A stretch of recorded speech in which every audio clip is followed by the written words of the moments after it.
Give me some mic checks about where you'll be talking at. Hello? I'm here. Is that where you're going to be talking? Probably here. All right, keep talking. Hey, how's it going? Keep going. We just got out of the warehouse. We're here over at the... Hey there. Just got out of the warehouse, drunk a lot of whiskey, pretty much shit-faced, but things are good. At this point in time, I thought you were spinning the whole sitting time. next to my buddy Emerald All right, here. you're good.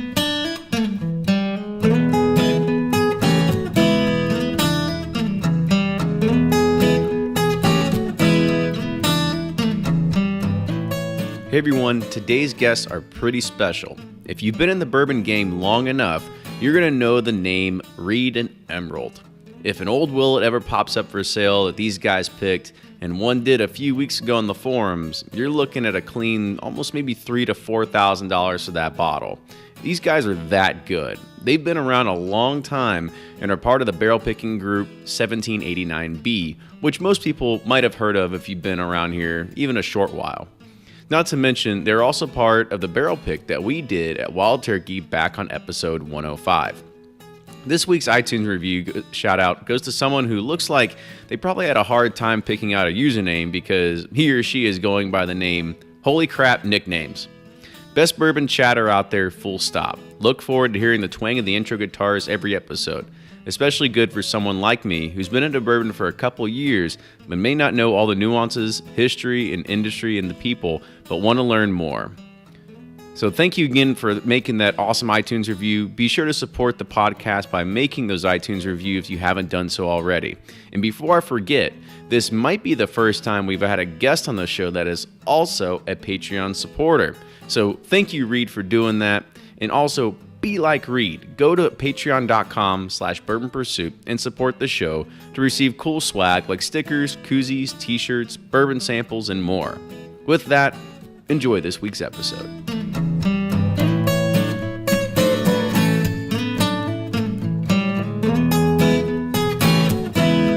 Welcome back to the episode of the Bourbon Pursuit Podcast, the official podcast of bourbon. Ryan and me are sitting here. We just got done with a Wild Turkey barrel pick, which it might become after this, it might become before this, in regards of the editing power it's going to take into it. But we took this opportunity and we said, there's some guys that are pretty heavy hitters, I guess you could say, when it comes to doing the barrel picking realm. And it would do us a disservice if we didn't take the opportunity to be able to talk to you all. So Shove a mic in their face and say, talk to us. yeah, right?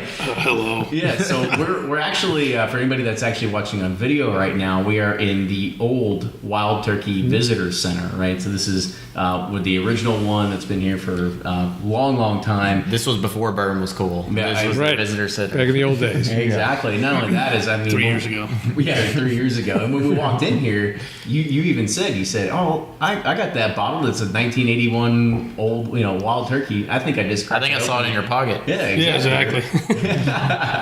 So let's go ahead and good time to introduce our guests. So today we have Reid Emerald, and I'm not going to do a disservice of saying where you come from or anything. I want to kind of leave that up for you to talk about. So I want to start over here. So Reid, go ahead and kind of give us your history and your story real quick. I've been I'm the old guy in the group. So first off, I guess we should probably talk about this. So How'd you get into bourbon? Let's talk about your last name here first. So if anybody that doesn't know about Reid. It's Reid Bechtel. All right, Reid. Clifton, Virginia, and have been involved with what you would call the better things in life for a lot of years. Things like cigars, good food. I'm a master barbecue judge for the Kansas City Barbecue Society. So really things that, look, it's not how long you live, it's how well you live, because none of us know how long we're going to live. And, with that is you just try to find good people, nice folks to hang out with, live your life the right way. It's amazing the kind of people you run into. So in bourbon, cigars, barbecue seem to cover all those bases when you're looking for nice people that basically just really focus on things that make life better. How did bourbon become one of those, like you said, nicer things in life for you? Well, again, it's being the older guy. I've been involved with cigars and bourbon for 30 plus years. And, again, as you meet interesting people and you go on in life, you develop a better appreciation. Cigars, for instance. I was lucky enough to get into illicit cigars, many, many years ago. Is that like what, Cubans? I mean, is that the the cigars from south of Miami. Okay. It's probably the illicit cigars. But, and in the days when things really, people always liked Cuban cigars, but they weren't the end thing. So you got in and you buy a box of cigars for $80 that sadly today sells for $800, $900. And the same thing happened with bourbon. You got into bourbon, we'd go to the liquor store in Virginia where the Pappy 20 sat on the shelf because it was like $79 and it was too much for anybody to spend, right? And then all of a sudden it's like, well, hell, $1,500 isn't too much. That's a bargain for Pappy 20. So we were lucky. I was lucky being older, getting in there, enjoying these things and picking things up. And I've always said that if I did as well with my hobbies as I did with my investments, I'd be a whole lot better off in life because, everything you do because you love it, you do it with a passion. And, cigars and bourbon and all those things in life seem to really pay off in spades. Absolutely. But the best part is the people. The cigars and the bourbon just serve as a catalyst to meet really great people like this bandit over here. Sounds a good time to introduce. So go ahead. So Emerald Adair, I'm out of Tucson, Arizona, and Reid nailed it. I mean, I got into bourbon because of the folks. Yeah. And I've been very fortunate. I have met good folks like Reid and his adventures. Guys like Jim Cantrell, doing something real cool right now with new launch vehicles. I've just been able to navigate through, hit some really good times with good folks. And then that really sums up how everything comes together. So Greg Gilbert, who's not here with us today, another one of the guys from 1789B, just a good guy, never met him in my life. I'm stuck in D.C. for a couple weeks. And he's like, you know what, come have dinner. Next thing I know, I go from having dinner with Greg to having dinner with Reid, and you meet this whole new world of folks. And I've just been fortunate to have enough travel and enough downtime to be able to meet folks that you would have never, ever in your world associated with. And when I got into this, it was something to do completely different than what I did with my career. You get so involved in your career that becomes everything in your life. I said, I got to do something different. And this became kind of just a hobby and passion. And the next thing I know, this became the thing of the focus of my life to enjoy these good people, and bourbon came with it. And we have been blessed with stumbling across barrels that rolled on top of us that taste really good. When you walk into some of these distilleries, and again, it goes back to relationships. You know the master distillers. You know the guy that knows the master distiller. They invite you down for something special like what we did today, whether that's this podcast or the one before or after. There's a jab with us. I totally get how this works. You meet these good folks. So you look at Ed Blay, and you look at the crew he brought today, and you guys are in the same crew. Just good folks we get to meet and spend time with. What brought us together? He's a nice guy. Is something. Yeah, that's right. That's right. A glass is something that's really fun to drink, but really it's well beyond this. And this just happens to be the pinnacle of, not the pinnacle. It has to be the glue that brought us together initially, and then we grow way beyond that. So it's just kind of, if I look back on my life now, I look back on my life 30 years from now, if I'm still around, these are the things that made life good. Absolutely. So what we have on the table right here, and we didn't really do it justice talking about it when we started the show, but you've got your 1789B coins, or what do you call them? Pog slammers. Like, I don't know what you call them. Pog slammers. So one of the guys that helps us with 1789B, Jake, great guy out of Seattle, military guy. He said, hey, you know what? We need something. Challenge coins. Challenge coins. Challenge coins. Who's buying? And he put these together. The guy is just nothing but a good soul. Another example of, I landed in Seattle. I was like, what do you mean you didn't call me? Yeah. Tomorrow night, we're having dinner. I'm going to meet everybody I know. We're going to have a good time and have dinner. I've never met half these folks. They're all fans or friends and family now. So he put these coins together, just kind of we've got a copper version that's part of the group. And then if you make it a year, and what requires a year's service, if you want to call it a service, is you're part of the group, you interact, and you're part of this family. So we have very, very few that fall out because that's the kind of folks that come out of this industry. So we're up. It's a blessing. So before I dive into it too much, I guess for anybody that's not familiar, explain what 1789B is. The first off, How it got started. Just to be able to kind of just talk about generally like what it is, because I think anybody that's into bourbon knows who it is, but for those newbies out there, kind of explain what it is. 1789B started, we were all, there's a lot of bourbon boards around, and I was involved with numerous bourbon boards and cigar boards. And we had an incident one day where on one of the bigger bourbon boards, some of the newer guys came in and they were asking questions, quite simple questions like, what should I buy? What should I do this? And the problem you get with a lot of the older bourbon guys is they find that insulting. Right. And it's instead of being welcoming to people that come in, and I had an altercation with one of the moderators who said, well, if you don't like it, start your own damn form. So, well, why not? 1789B. So, and I was part of the origins of a cigar board. So when we started up, we said, look, it's got to be limited. It's not going to have 15,000 people. It has to be limited 70 people. We need the 70 best people we can get. And it has to be a gentleman's club, which means we're not talking politics and we're not talking religion. And if you do, you're out. And that's the way it is. And the rule of the club is that if your wife or your kids are looking over your shoulder at that screen, you would not be embarrassed. And that's the basic fundamentals of 1789B.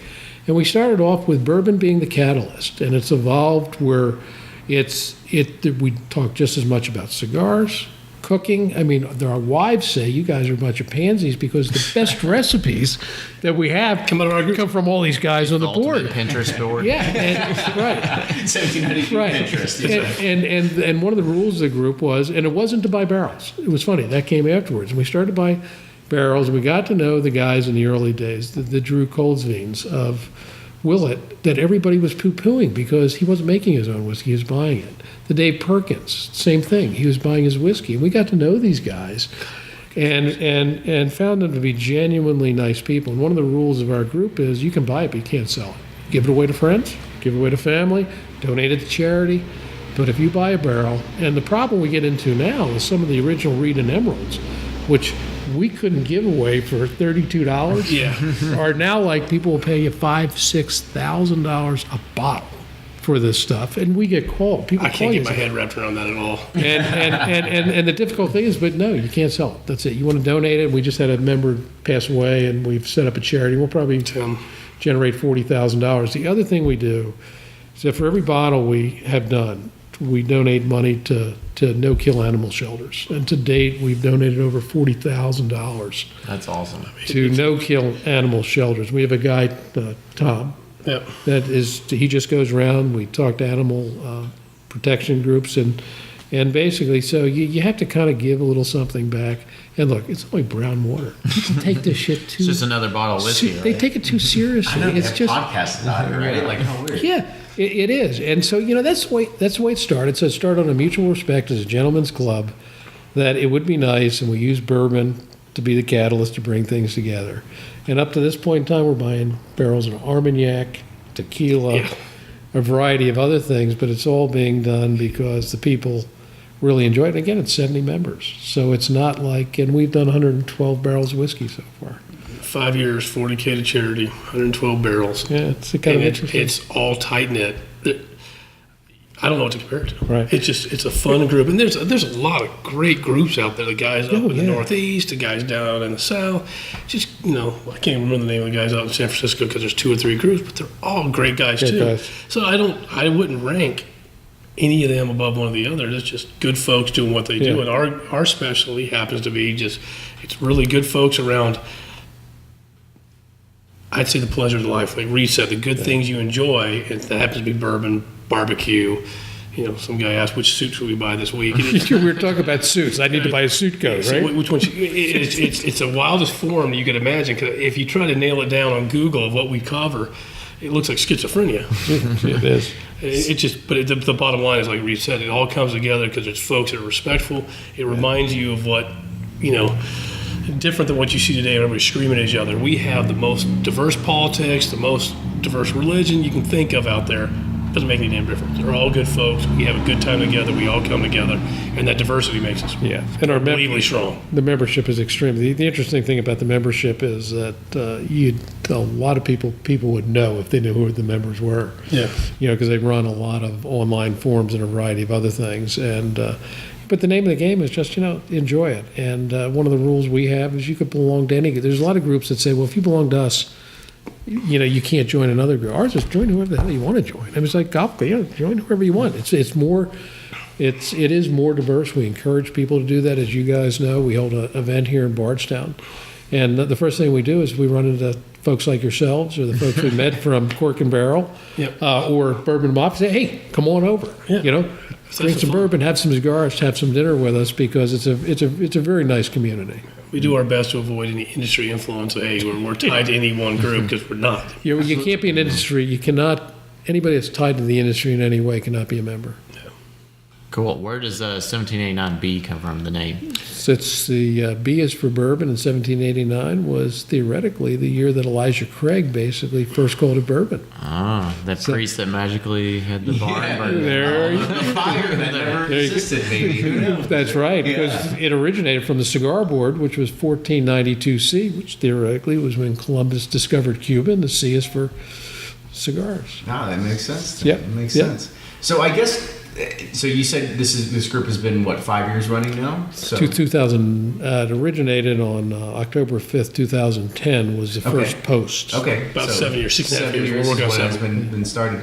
So I guess what about your group? Because I mean, don't get me wrong. Anybody that's a whiskey nerd or a whiskey geek knows of when they see they'll see a posting and it has the 1789B sticker on it.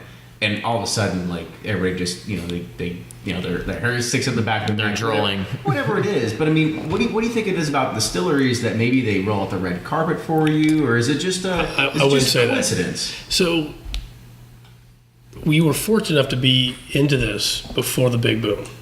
So I think Reid says it best. We walk into a distillery and they roll out 10 barrels and every bloody one's good. Any idiot can pick out good barrel. That's right, yeah. Okay, this one tastes like gasoline. This one tastes like vanilla. Oh my God, this one tastes like, what is this?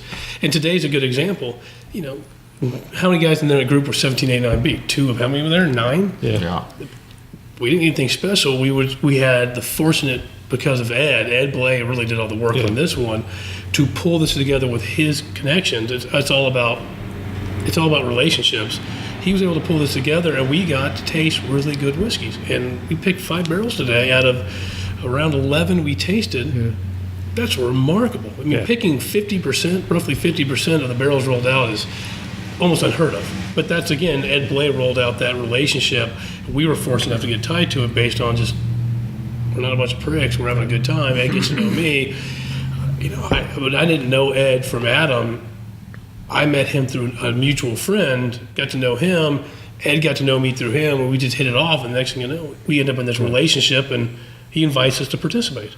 That wasn't 1789B making this happen. This was somebody that had a big passion, that's a phenomenal individual that gets to work with Eddie and Jimmy Russell, and we get to be part of it. So the other thing I think that's really interesting about the bourbon community down here, and I'm talking about the Wild Turkey folks and the Jim Rutledges and the Drews of the world, is they're a very loyal group. They remember the people that were there before it became the thing to do. When we went again to Drew, and Drew was trying to sell Willits, take a case. Take it. As Fred Minnick always said, like, don't forget about the guy that took you to the dance. Right? Yeah, Exactly. right. And, the days of BT when you could go in there and buy virtually everything.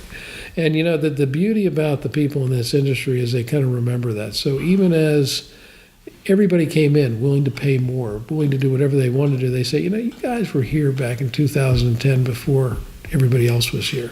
And it's an interesting loyalty. And it's let me tell you, it's tough to find in the world today, people that would go back, because everybody's chasing the buck.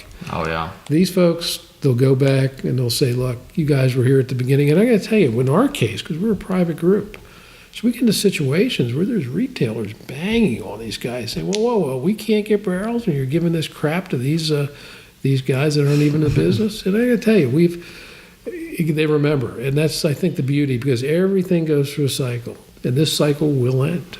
You know, it will end. And at that point in time, we're still going to be there, Yeah. dealing with friends that we developed over the years. And We'll have more choices. 'Cause Yeah, okay with me too. There'd be a lot more choices. yeah, but you know, again, so that's the way the business works. It's a handshake business. You know, people come in, the relationships we developed with both retailers and everybody else, it's all, you know, based on mutual respect. And, you know, the simple fact that we go in and we say, look, if we buy your bourbon, it's not going to end up on the secondary market as far as we can help. Which you can control. Which we control, and you can't control all of it, but for the most part, because we've dismembered members that took the advantage of trying to sell a bottle, and that's We stand behind what we say. You know, we're going to keep this in the group. And when we found that folks decided that wasn't the path for them, we agreed that wasn't the path for them. And you know, the only exception we've made is with Tim Davis recently passing away unexpectedly. one of our members. Yeah, The group, well beyond 1789B,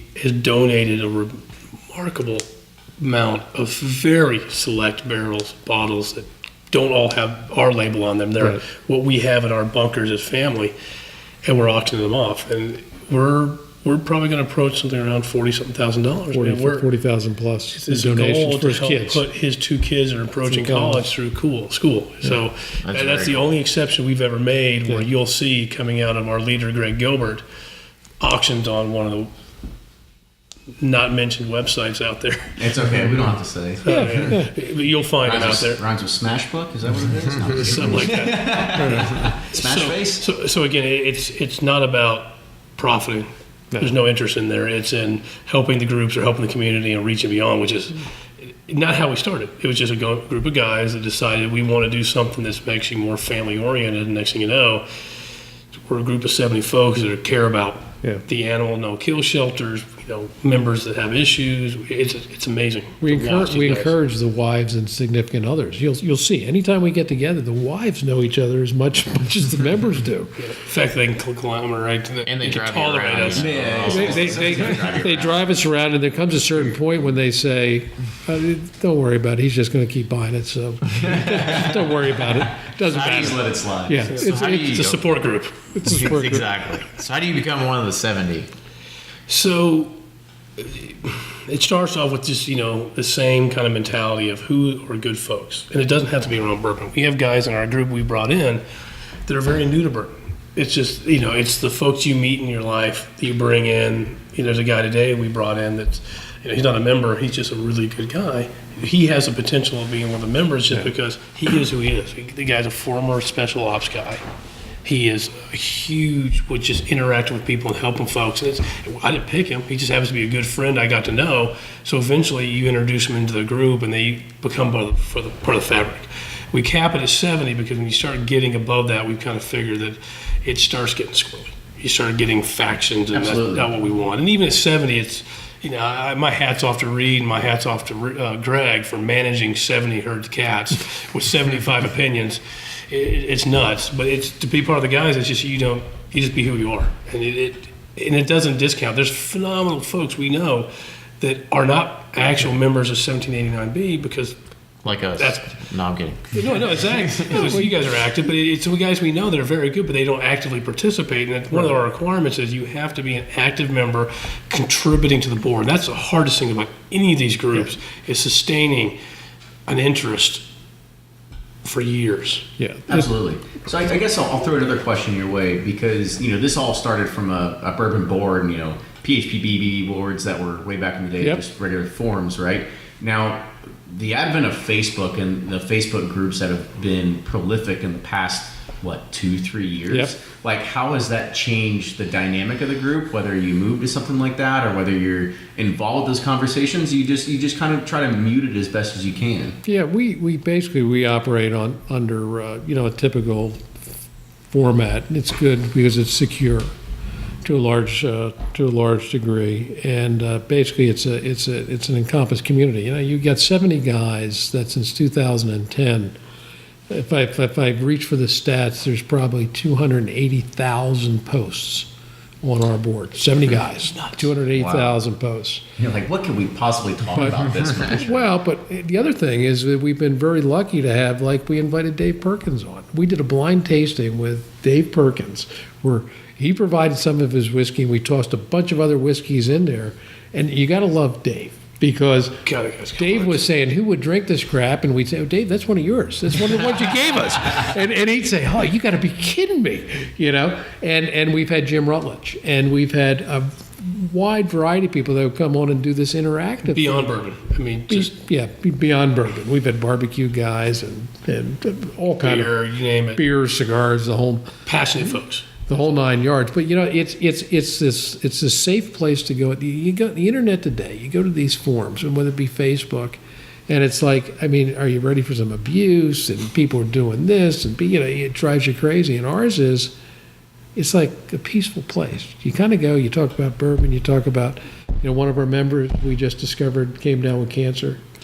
You know, and it's like that community. So who does he tell first? He goes and tells us guys, and we say, Jesus Christ, you know, that's a shit. You know, it's tough, but it's if you picture it, the way we envisioned it was if you go back into the 30s and the 20s, where the gentlemen go to the gentlemen's club and light their cigars and have their drink, and just be civil. That's exactly what we set it up as. And interestingly enough, it's actually worked out pretty well. It's like the virtual gentleman's club. You take those two hot topics of religion and politics on the table, and oh my God, you can find common ground. We thought with this last election, I said, this is going to be the telling tale of whether we survive, and not one post. Nope. And let me tell you, we've got guys that are so far at the opposite end of this spectrum. It is. You got to go to their Facebook to find that. Unbelievable. Yeah, and it gets you nowhere. But the interesting is people come and everybody's civil. And then, well, if you want to get into that, grab plenty of places. The other 3,000 boards you can go to and kick that around. And a lot of the boards we find, a lot of the bourbon boards, even today, you know, are structured in a way that are, I don't know, they're different. They're different. There's a lot of. I think they're structured more around like, this bottle's releasing here, here's the info, here's the intel, or I'm selling this. That is not more of like, let's chat. I can't remember the last time we had a post on what's the latest release. Yeah. I don't know if we ever have, actually. You don't do it. You don't do it. But what you'll find is, you know, as we've asked you gentlemen, if you have time, stop by. We spend some time here, 3-4 days.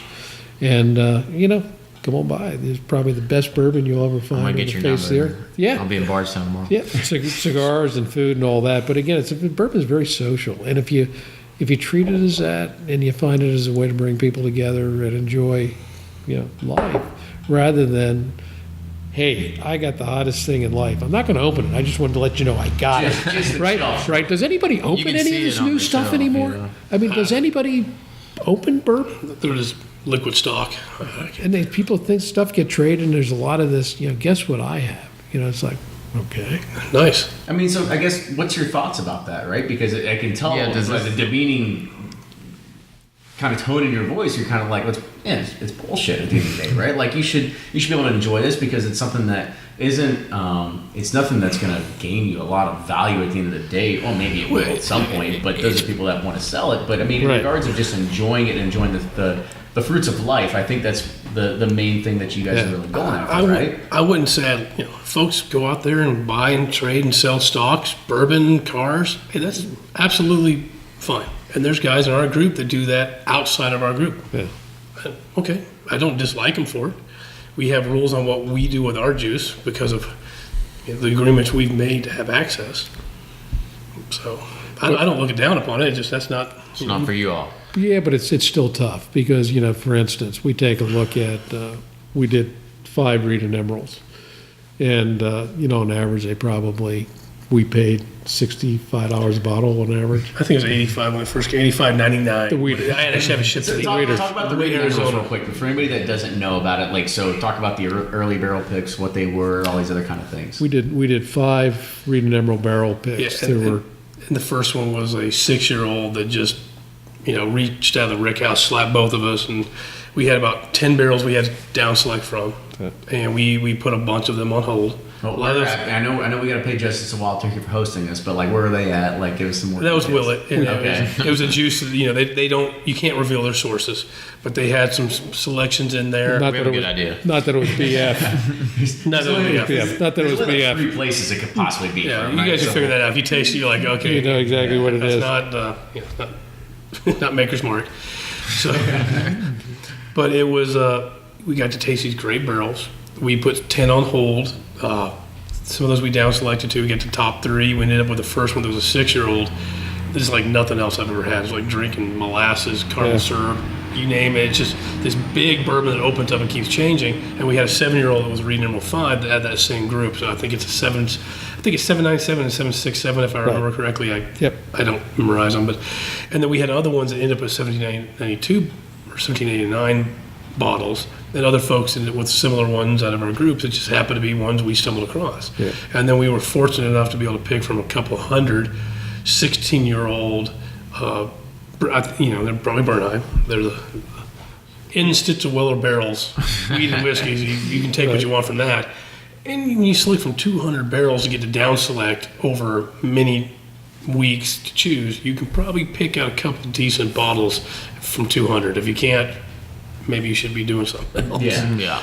So it just, We are excellent bourbon pickers, but we're more than that, we're really lucky. yeah, it's lucky. Way lucky. Had nothing to do with I mean, I guess talk about the mindset and mentality that goes behind taking something that's 200 barrels and narrowing it down to 5. I mean, today, most people that go on barrel picks today, I mean, at the very, very most, you have like 10 to 15 barrels. At the Right. majority are like 6 barrels, and you say choose It's one. a change in the culture for demand. So when you're out there and they can't give it away, hey, come taste these. Yeah. You can go, okay, that's cool. What do you have to offer? And you're a group of 3 or 7, and you're out there with the master distiller or the guy that owns the place, and you're wandering through the rick house because he's got nothing else to do the rest of the day. It's not a big deal. Right, yeah, So when the poor bastard's got a group of 12 coming in every 45 minutes, 10 hours a day. today. Yeah. So when, like today, how many hours did we spend tasting 10 barrels? An hour and a half. By the time we got to 4, we started coming into a glide mode. Yeah. Start getting You like start 30 looking at minutes it, and each they do the math. It's simple. You do the math. Okay, at about 4 barrels, this group is already pretty much peaked out. Figure out what you want to go off and do. They'll pick one of those 4, move them to the next group. It is a business. Yeah, we've walked away a lot of times though. Yeah, I was gonna say, We've tell done me a about lot. that. We've done a lot of barrel tastings where we're very respectful, but say there's nothing here we like. We've done that with That's gotta be virtually shot in the every. gut. No, actually, what's fun is that actually does its own justice. The guys say, no, we appreciate that because we're looking for this profile. Yeah. Hey, we'll be back out when you can. Here's what we're looking for. And they learn, okay, this group is looking for something different than what we brought out. Because the guys that bring it out know what they're bringing out. Oh, I don't know these guys, so let's get something really close to main profile. They're looking for something else. So over time, and that's what's nice, they start understanding know our what y'all profile, want. that relationship builds up. In the future, they roll out 6 barrels. They know probably 5 of those are really close to what Yeah. we're looking for, and we're going to end up with 2 or 3 of those. Yeah, but a lot of times you do pass on. We have a unique selection system that we use to pick barrels. But, for the most part, we're not infallible. There's a lot of groups out there pick some great barrels. I mean, I'm going to tell you, we'll drink stuff and say, God, why don't we find this one? In all honesty. But it's more a game of, it's really more a game of luck. Where those barrels today, how many barrels are in that rick house they could have rolled out? I know. Oh, can I guarantee it, that Eddie probably pre-selected some. Mm-hmm. And maybe he They had the list in his Right. book. Right, but he pre-select, but Eddie can't taste everything that's available and mature at that point in time. So it becomes a game of the odds. And you were there as we tasted through them, and it's very distinctive. Because immediately. You nose it, you taste it, and you say, you typically know at that moment is And what how's a this going range to roll today. out. A big, huge range. I mean, everything from soft current profile out to somewhere in left field. Yeah. And that was fun. Yeah. That's what makes it fun. But if you look, I mean, you're going to find a constant theme. If I look at our group, it's going to be sweet, and it's going to be not show its alcohol, even though they're cask strength. It's going to, it could be 120 proof, but it's not going to drink like 120 proof. It's going to be soft on the palate, and it's going to have a great finish. When that finish comes, it's going to remain sweet, and it's going to run down the sides of the mouth rather than just sit on the back of the tongue.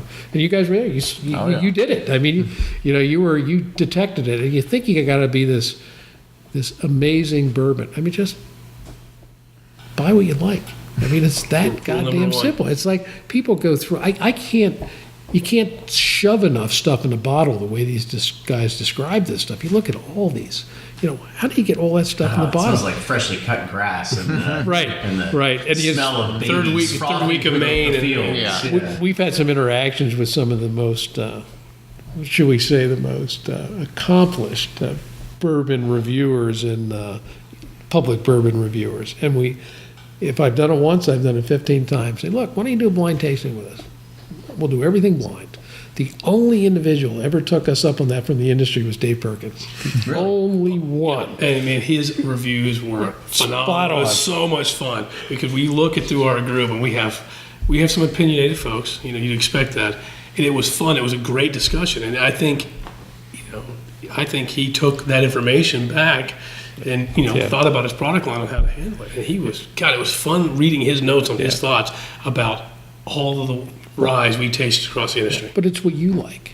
Because I'm going to tell you, we line up, we'll do we just did a rye tasting, 20 rye, 26 tasters. Yeah. And I would sit there, I was doing all the recaps, and I would sit there and say, are these guys drinking the same stuff? And I mean, these are people that are whiskey aficionados for years. Yeah. But it's all what you like, you two guys. My guess is, you'll at times part ways on, what do you like, what do you don't like?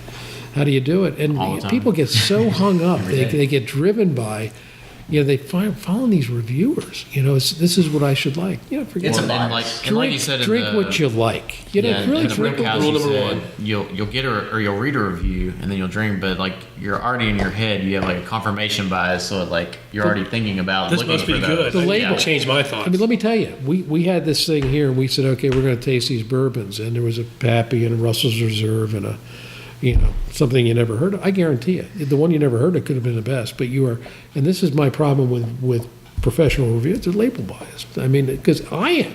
As soon as when I see that Pappy label, I'm expecting something. And simply the fact I paid a lot of money for it, it's got to be good, even though it tastes like crap. I said, it's got to taste good. I just don't understand because why I don't I'm like no idiot to spend that kind of money for. And you're like, I shouldn't have opened it. Yeah, right. Yeah. I'll post that question to you all because you guys have been doing this for decades now, and there is a thing when newcomers come to the market and they think, oh man, I've watched Billions and I've seen Michter's 20. I've watched all these shows and they talk.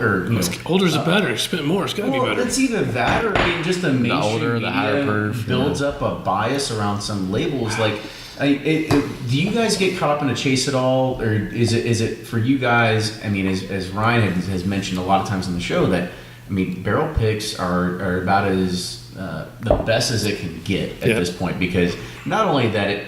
You represent a group, right? To be able to say like, okay, we're going to buy today 5 barrels. There's me, how many are bottles? And go ahead. How many bottles are you going to buy from whatever it is, right? So.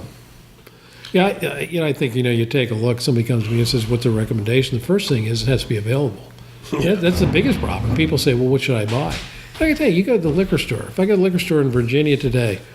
My take is, pick up, if somebody asks for a recommendation, I tell you what, Evan Williams White Label, $13 a bottle, bottle and bond. I'm going to tell you. Four Roses Yellow Label, that's $13 a bottle and you'll love it. You're telling me the guys from 1789B sit there and drink 4 Roses Yellow Label on a daily basis? I guarantee you. Yeah. Oh, yeah. I guarantee you. I have a Manhattan barrel that I do. And it's what you like. It's truly what you like. It's like today, Wild Turkey, Russell's Reserve. I'll buy it out of the liquor store, sight unseen, because it's going to be good whiskey. All the friends I know getting into it, I usually start them off with Weller SR or Yellow Label and go, what do you think about these? To kind of figure out where they want to go. You don't need to go spend $120 to have a good bottle of bourbon.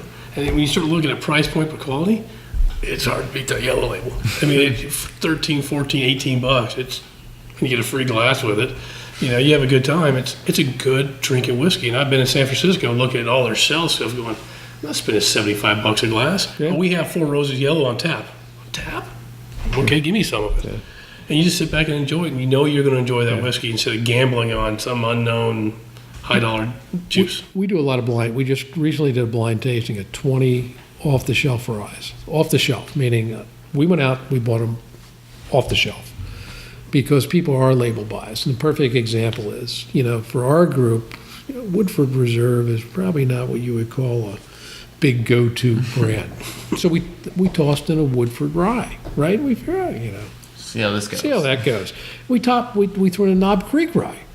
And I'm going to tell you, the folks, when they can't see the label and they can taste it, I'm going to tell you, they turned out being really good rye. Now, the top rye was Russell's Reserve rye. Yeah, not to push the Wild Turkey. Not to push the Wild Turkey. One of my favorites is the Still standard buttered up, Wild Turkey 101 rye. So what did I do? So I go out. If you come to my place and you look on the bar, there's a bottle of Knob Creek rye there. There's a bottle of Woodford Reserve rye there because, they're just good, solid whiskey. And you just don't go out back every day and blow your brains out. Yeah, with cast strength, it's not that way. A lot of times, if you see stuff on the shelf that's there every day, you overlook it. 'Cause You you're do. Like, that's not That's rare. right. That's the big boys. Like, I'm not going to buy that. But then, when you actually drink them, you're like, it's a reason why they're the big boys. Because it's good stuff. It is. Booker's.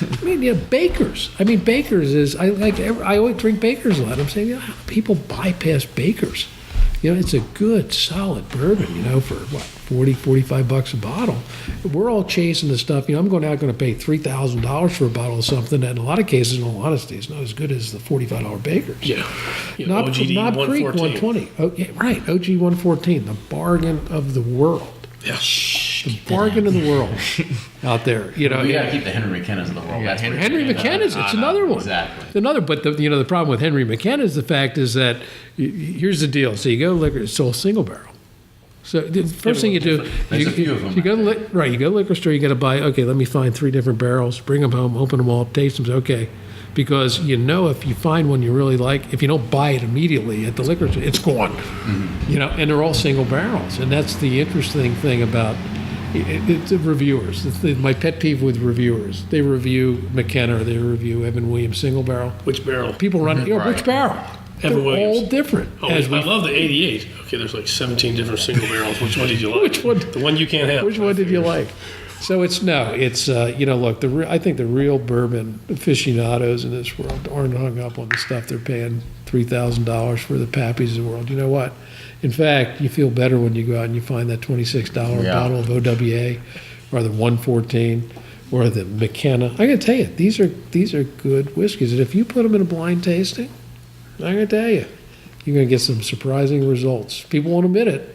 You put them in there against the big boys, You won't get the answer you think. you won't get the answer you think. So I'll throw one last question. I want to wrap this up a little bit. They gotta get to Mammoth Cave. Yeah, because you guys are, as you said, you've had some stellar picks. You're part of a group that's pretty well renowned and known in the bourbon world. Is there a certain bourbon pick that you haven't done yet that would be on your bucket list? Good question. Stump the chump. It didn't take very long. But he's always late to the party. He never knows. the one that I would do, and it's interesting because it's available. It's not available in the United States. Is when I take a look at a whiskey that I have to go out of my way to find and go jump through hoops, is the Blanton's straight from the barrel. And I'm going to tell you, there's such a distinct difference between the American variety that's available off the shelf that's watered down and the straight from the barrel is the fact. If I had to try, and we've tried every which way from Sunday, saying, look, if I could buy a barrel straight from the barrel, that would be phenomenal. Just need a zip code in Japan. Yeah, I'm going to tell you, it's a great bottle of whiskey. And you just scratch your head and you say, okay, so why can't we buy it here? But for me, that would be the one. Yeah, that's a good one. That's definitely a good one. So I'm not a big rye guy, but I would probably love to go run through Wild Turkey's rye. I love Wild Turkey. You got the answer today. And I would, I get the same answer I get every time I ask. You can't be doing no running through there. I'd like to go pick out a Wild Turkey Rye 101. Yeah. Something that just harkens back to what they did when they had the Christmas label. That's just got that wide profile. That's not like the other ryes. Folks love the Van Winkle ryes, and they're very good. The top end handies and the Sazeracs, and that's great. When we do blinds, that Wild Turkey 101 comes up All in the the top time. 2 or 3 every time because it's got that just phenomenal balance. And as the more I've had whiskeys and bourbons, I've got away from those heavy barrel proofs. It's in that 86 to 101 range that I find I enjoyed sitting there drinking. That's interesting because most people are like, well, you get into bourbon a little I bit, gotta be you start pickled. low, and then you're like, okay, we're going Then to you go work your way high. up. Some of the best whiskey I've ever had in my life is some of the stuff in the 70s that's 86 proof. I mean, it was pretty close to barrel proof, but it was low in the rick house. It comes out, it's just full and fat and balanced. And it was 86 proof or near 86.8 when they roll the barrel. Yeah, it's very rare we personally drink barrel picks at cask strength. In a lot of cases, you'll find a sweet spot. So we'll pick up a barrel, like we'll pick up a barrel of Willets, for instance. It's 122, 123 proof, and I'll continue to add water to it. And you find a really sweet spot. You saw that today. Some of them fall apart with water, some of them come together. And for the most part, and then what I'll do is I will blend the bottle and just put it up on the shelf because it changes. When you just add water to a glass versus adding 36 water to a months. bottle and putting on the shelf for 30 days, completely different. But most of the whiskey I drink is probably 107 or less proof all the time. I'm not looking for that alcohol burn. I'm looking for that flavor profile. Big I don't care flavor what the profile. proof is. Yeah.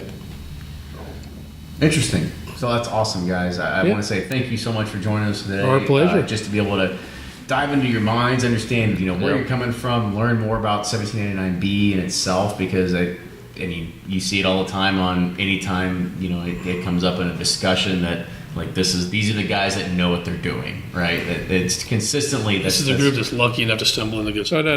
We're really smart, excellent bourbon Yeah, pickers that's right. that nobody else can compete with, other than being really Best trained lucky. palates ever. Absolutely not. I guarantee you. It's all a game of how much do you have to pick from and picking what you like. Don't Exactly. pick what the reviewer tells you ought to pick. Don't pick what the distiller tells you what to pick. Pick what you like. Exactly. Well, that's awesome. So again, thank you all for joining us today. Reid and Emerald, You it was bet. definitely a pleasure. Is if anybody wants to get in contact with you, is there like a blanket email address? Just look for Bourbon Dork and get a hold of him. Okay, there we go. So that's how you get ahead of 1790B. You just got to be able to find You can reach Google us. You Bourbon can Dork. search for us online, and Yeah, you can find us. You got to do some Google sleuthing. Yeah. Nah, it doesn't take very long anymore. You can't hide the internet. There you go. Ever since that arrest with you, yeah. As far as you know. Yeah, that's right. Yeah. Well, that's why you can't be 200 feet away from school anymore. That's right. That's right. It has nothing to do with the firearms or anything. Hopefully you guys got at least 10 minutes of good editing out of this. Right, exactly. Good. So again, thank you all for joining the show today. It's been a pleasure. Ryan, if you want to close us out, go for it. Yeah, thanks again. That was fantastic, hanging out with you guys in the Rick House here. I mean, hopefully enjoy Mammoth Cave, and we'll be hanging out in Bardstown tomorrow. You bet. You both got the open invitation. Enjoying the Any of finer our places. enjoying the finer things in life, as you say. So appreciate it again, and we'll see you soon. You bet. Thanks so If much. you have any more show suggestions, anything like that, please send us an email, theduo@bourbonpursuit.com. You can make sure you watch everything on facebook.com/bourbonpursuit. Of course, you can always write us a good review on iTunes. And Yeah, with reviews that, help. Yeah, We'll see you all next time. Next week. Thank you.